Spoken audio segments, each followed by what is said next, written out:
షడంగ న్యాసంలో హృదయాది న్యాసం శరీర ఏ దేవతకైనా ఋష్యాది న్యాసం న్యాసహీనస్తు యో మంత్ర స సర్వార్థ వినాశక అని న్యాసం చేయకుండా మంత్రం చేస్తే మంత్రాలకి మనకి రిజల్ట్స్ రాకపోగా చెడు జరుగుతుందని శాస్త్రం చెప్తుంది. దానికి ఋష్యాది న్యాసం ఏ విధంగా చేయాలంటే ఆ దేవత యొక్క పేరు, ఇప్పుడు మనం ఏ దేవత చేసినా ఆ దేవత యొక్క మంత్ర ఋషి ఎవరైతే ఉంటారో, సపోజ్ బ్రహ్మ అనుకోండి, బ్రహ్మ ఋషి గాయత్రి ఛంద శ్రీమత్ త్రిపుర సుందరి దేవత హృదయే. ఇది ఆ హృదయే అన్నది మనం చెప్పక్కర్లేదు, భావన చేయాలి. అది తెలియడం కోసం పక్కన బ్రాకెట్ లో రాసి అంటే నేను చెప్తా ఫస్ట్ నుంచి ఒకసారి నేను చెప్తా ఉంటాను, మీరు పెట్టండి.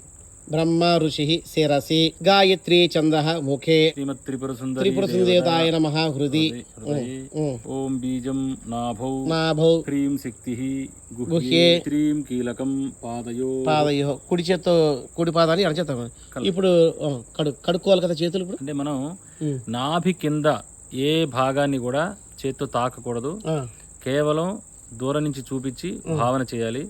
అలా చేయడం వల్ల మళ్ళీ చేయి కడుక్కోవాల్సిన అవసరం రాదు. ఒకవేళ తాకితే చేయి కడుక్కోవాలి.